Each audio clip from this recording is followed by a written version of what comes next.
Gracias, Patricio, por esta muy interesante presentación. Yo ahora voy a conversar sobre desinformación. Yo soy periodista de formación, hago clases de periodismo digital en la Universidad Católica, soy editora asociada de un journal sobre periodismo, así es que el tema de la desinformación y de las noticias incorrectas es un tema que me toca muy de cerca, profesional y personalmente. Entonces, quisiera partir comentando un poco una percepción que existe hoy por hoy sobre el ambiente, el ecosistema informativo que rodea la labor de la Convención Constitucional. Entonces, está esta idea, está esta percepción social de que hay mucha desinformación circulando, hay mucha inexactitud, hay rumores, hay noticias que se han informado de manera incorrecta o que no son noticias. Entonces tenemos esta carta que hace un par de semanas envía, ¿cierto?, María Elisa Quinteros a los constituyentes diciéndoles que por favor tengan cuidado en las apariciones en prensa o en sus intervenciones en redes sociales, que tengan cuidado en el fondo con lo que dicen. Y los medios, por supuesto, se hicieron eco sobre esta polémica, por así decirlo. Se ha conversado mucho en las últimas semanas a nivel de periodismo y de medios de qué significa que circule desinformación, de qué significa que existan intervenciones inexactas.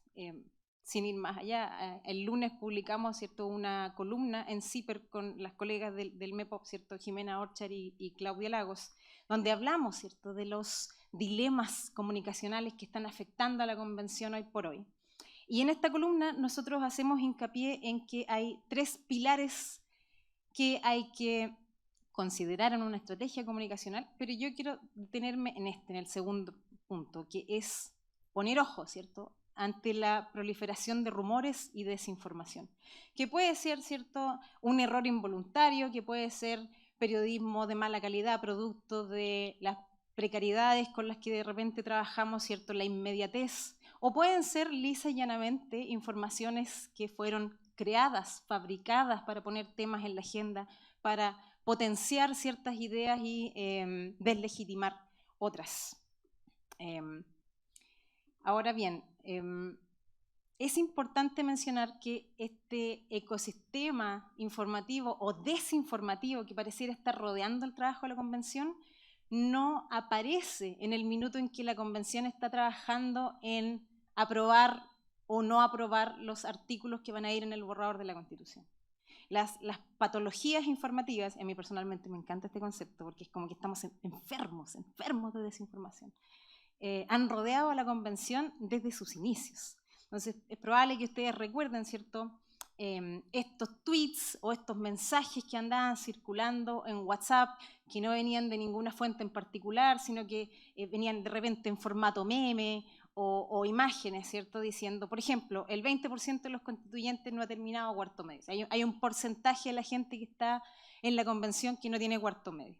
Y esas son informaciones que se han desmentido públicamente, por ejemplo, esta de Fast Check, que es un fact-checker profesional que surge después del estallido social y que dice que no es verdad la información que señala que 42 convencionales no terminaron los estudios secundarios. O, por ejemplo, estas imágenes, ¿cierto?, diseñadas, debo decir, con mucha dedicación, de frases que se le atribuyen a convencionales de la lista del pueblo, con afirmaciones tal vez desafortunadas y que ellos después salen diciendo que no es cierto, que yo nunca lo dije, digamos, y esto lo verifica el polígrafo, que es el fact-checker del Mercurio, y que señala que en realidad no hay nada que indique que ellos en algún minuto hayan dicho esas frases que erróneamente se les atribuyen. Tal vez ustedes recuerden este rumor de que la Constitución ya estaba escrita, que la había escrito Atria hacía 3 años en el gobierno de Bachelet, ¿cierto? Y aquí está el link, léanlo y cuéntenme qué les parece. Y después sale, ¿cierto?, Fast Check y otros más diciendo que no es verdad, no está escrita, se está escribiendo ahora. Ese documento que está colgado en ese tweet no es la Constitución, porque no se ha empezado a escribir. Y esta ola de rumores afecta también a personas puntuales que son parte de la Convención, en este caso a quien fuera la presidenta, ¿cierto?, en sus inicios, Elisa Loncón. Voy a leer. Había una vez una niña mapuche llamada Elisa Loncón que recibió la beca Presidente de la República en 1989 y que un día la llevó con estudios en el extranjero a ser presidenta constitucional. Pero es una leyenda ancestral que pocos conocen. Y después sale, ¿cierto?, Elisa Loncón desmintiendo que esto sea verdad. No es que la foto no sea real, es que ella no es la persona que está en la foto. Y aparece aquí, ¿cierto?, el tuit de Radio Bio Bio, pero en realidad muchos otros medios salieron diciendo que esto no es cierto. Ahora, sabemos que el desmentido siempre viaja más lento que la desinformación. Entonces, ¿hasta qué punto este tuit alcanzó la misma audiencia que este tuit? No lo sabemos, pero probablemente es mucho menor. Ahora bien, hace muy poco salieron los resultados de esta encuesta, ¿cierto?, de DataVoz, que decía que la gran mayoría de los chilenos afirma conocer información falsa sobre la Convención Constitucional. Aquí me detengo un poco, porque todos los estudios indican que la gente está consciente de que en algún minuto se ha expuesto a información errónea. En este estudio en particular le preguntan a la gente hasta qué punto se ha expuesto a información errónea sobre la Convención Constitucional. Pero si fuera información sobre cualquier cosa, ese porcentaje sería mucho más alto. Entonces, quiero mostrarles un par de gráficos que salen, ¿cierto?, de este estudio de DataVoz, Información y Proceso Constituyente, que me parecen muy interesantes sobre cómo la gente se informa y cómo la gente se ve a sí misma con respecto a la información que consume. Le preguntan, ¿cierto?, en primer lugar, si se informa de lo que pasa en la convención, y un 78% básicamente dice que sí se informa, que yo personalmente lo veo como buenas noticias. Ahora, ¿dónde se informa? ¿Cuál es su fuente de información? Ya esa es otra cosa. Pero por lo menos hay un gran porcentaje de la gente que dice que está consumiendo información sobre la convención. ¿De qué manera se informa? Y el 66%, 2/3 de los encuestados dice que se informa por redes sociales. Y son redes sociales abiertas, como Facebook, como Twitter, como Instagram, ¿cierto? Aparece WhatsApp, pero más abajo. Pero esa es la principal fuente. Ahora, no significa que la gente se informe solo de redes sociales, ¿cierto? De hecho, por eso no suma 100% todas las barritas. Entonces, yo puedo informarme por redes sociales, pero también puedo consumir contenido televisivo y también puedo leer el diario y también puedo escuchar la radio. Entonces, no es que sean mutuamente excluyentes. Pero sí observamos que la fuente principal de información, particularmente información sobre la convención, viene de las redes sociales. Ahora bien, este no es un fenómeno privativo, ¿cierto?, de Chile o de este año en particular. Existe este informe, el Digital News Report, que hace todos los años el Instituto Reuters de la Universidad de Oxford. Y ellos hace rato ya que vienen contando que lo online y particularmente las redes sociales superaron a la televisión, que ha sido históricamente la principal fuente de información noticiosa en las audiencias, particularmente en Chile. Entonces, este gráfico, que es el gráfico de Chile, que muestra la evolución, ¿cierto?, de 2007, 2018, 2019, ya este gráfico, que es previo al estallido social, señalaba que la televisión ya no estaba en el primer lugar, porque en el primer lugar está la barrita naranja, ¿cierto?, que es lo online, que incluye las redes sociales. Y que muestra una baja, pero después, cuando ya viene el estallido social, hay un alza, que no se alcanza a ver en este gráfico, digamos, porque la credibilidad de la televisión durante el estallido bajó mucho también. Entonces la gente, bueno, ustedes probablemente vieron el hashtag de apaga la tele, de no te informes por la televisión, pero ya, insisto, antes del estallido ya era clara la tendencia de que la televisión no estaba en el primer lugar de fuentes de información.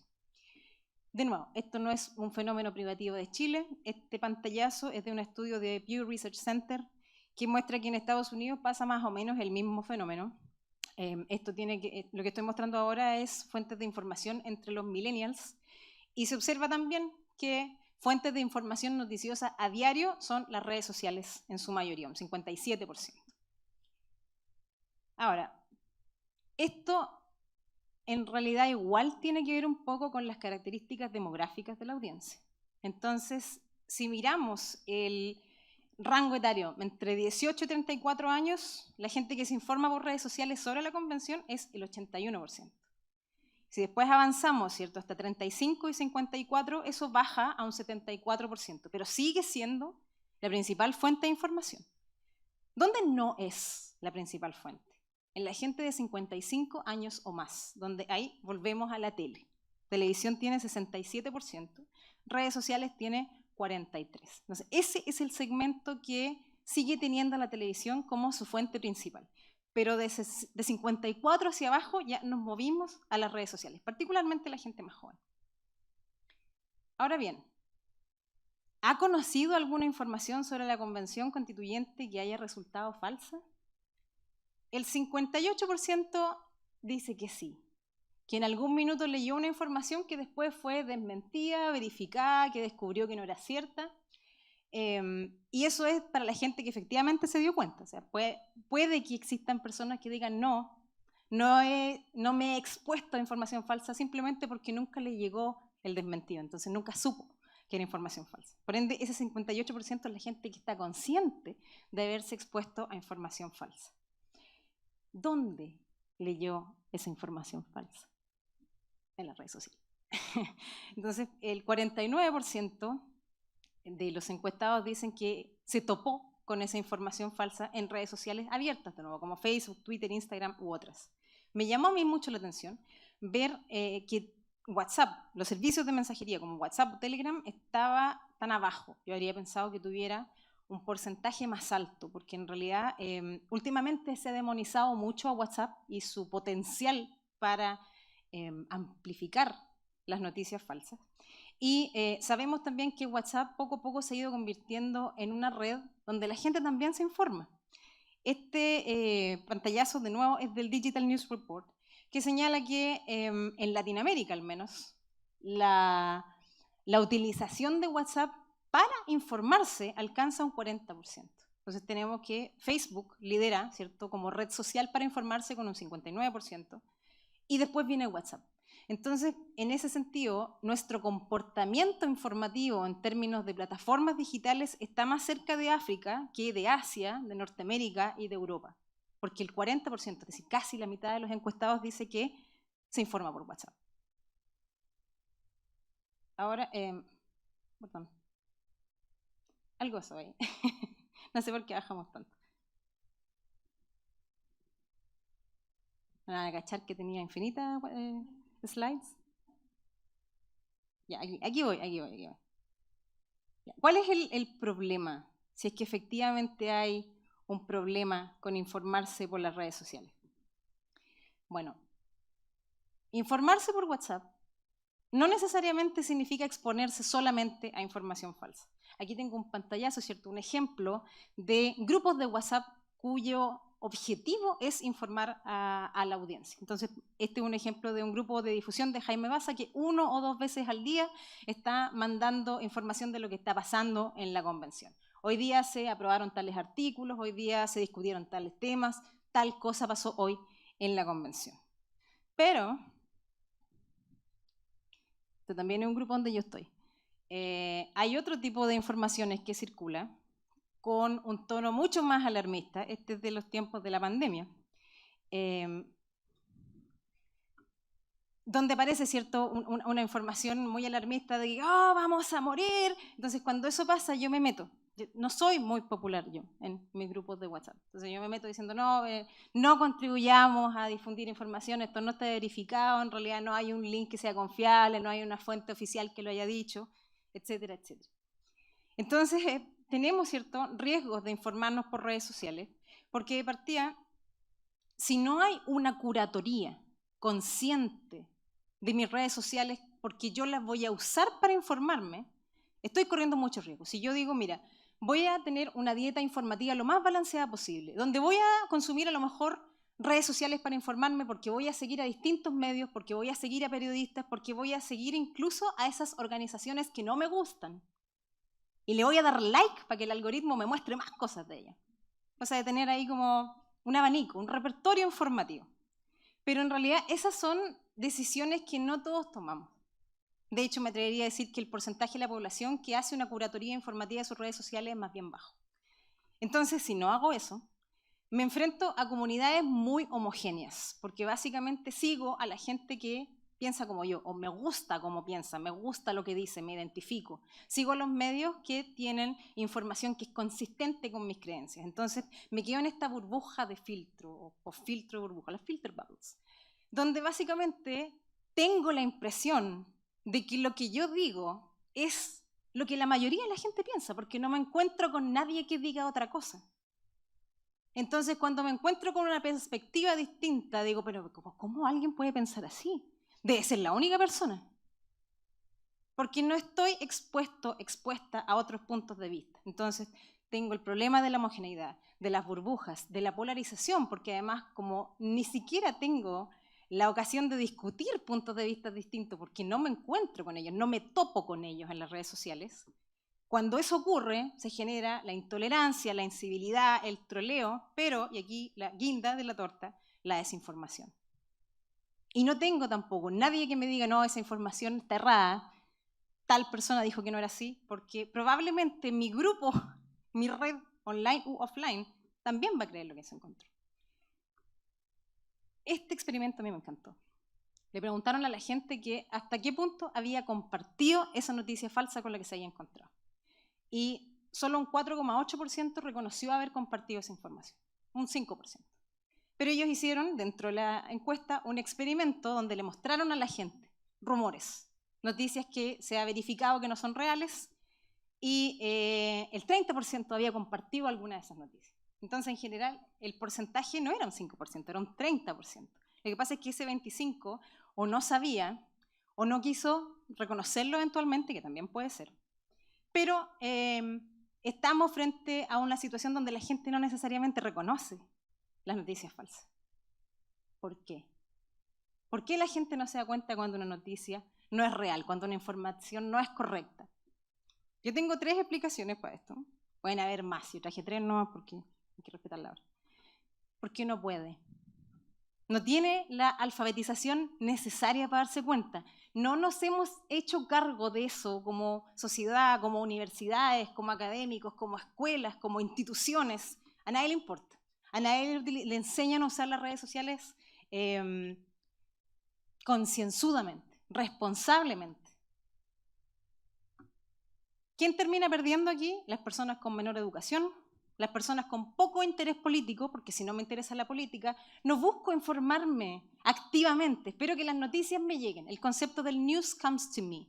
Porque en realidad si es importante me va a llegar igual, me va a llegar por WhatsApp, me lo voy a encontrar en Facebook, pero no estoy yo haciendo una proactividad para encontrarme con esas noticias. La tercera edad. No sé si están en redes, en grupos de WhatsApp con la tía, la abuelita, que la amiga de mi vecina dijo que en la esquina estaban enterrando agujas con alguna sustancia. Y a eso le sumamos que el desmentido siempre viaja más lento que la desinformación. ¿Por qué más podría alguien no reconocer noticias falsas o información falsa? Porque no quiere. Y aquí me agarro de lo que había presentado Patricio antes. La gente no quiere reconocer la evidencia que contribuye, que contradice lo que uno ya cree. El sesgo de confirmación. Soy menos crítico cuando la información confirma lo que yo ya pensaba de antes. ¿Ve? No le decía yo, si una noticia dice que A es A multiplicado por A y yo ya pensaba en eso, es que obvio que la noticia es real. Yo ya lo vengo diciendo hace años. Sesgo de confirmación.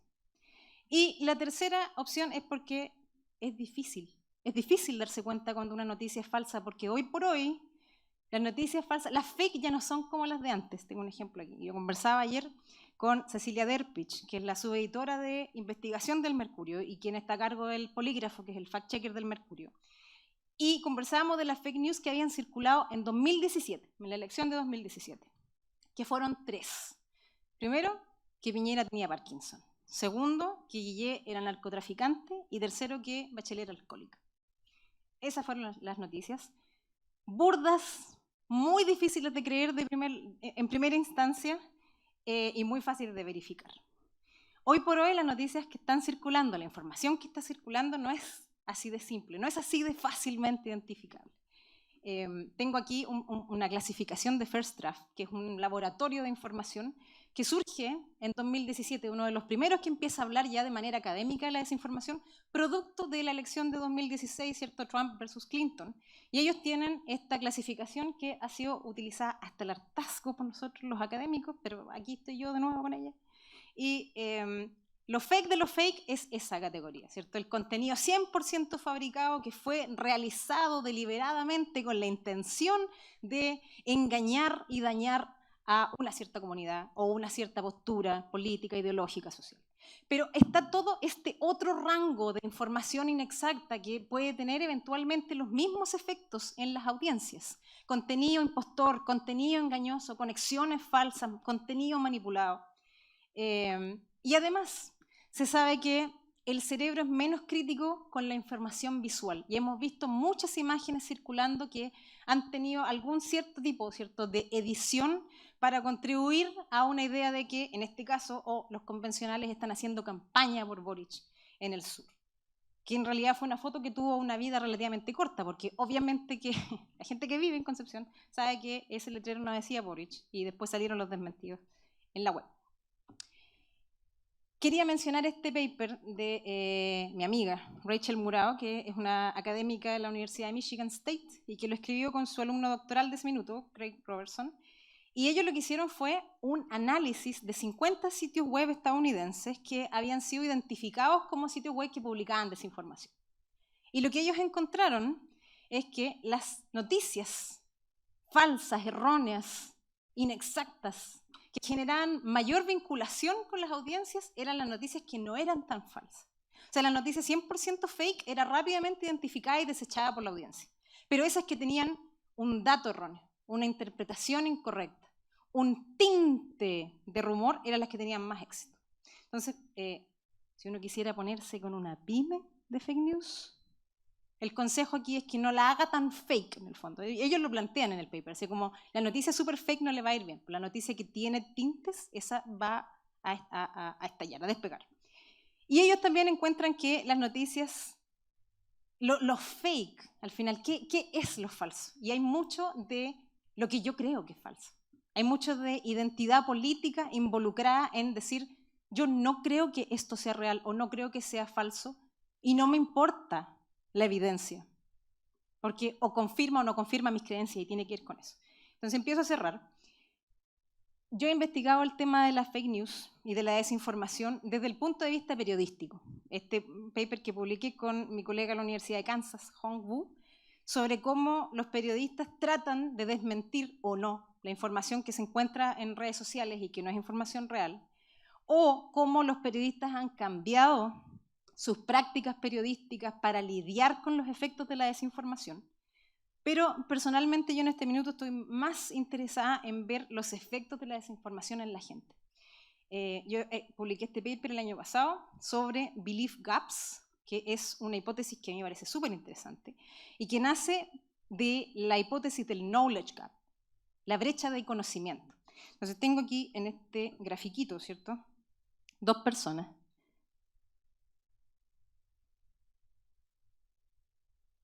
¿Saben qué? Espérenme.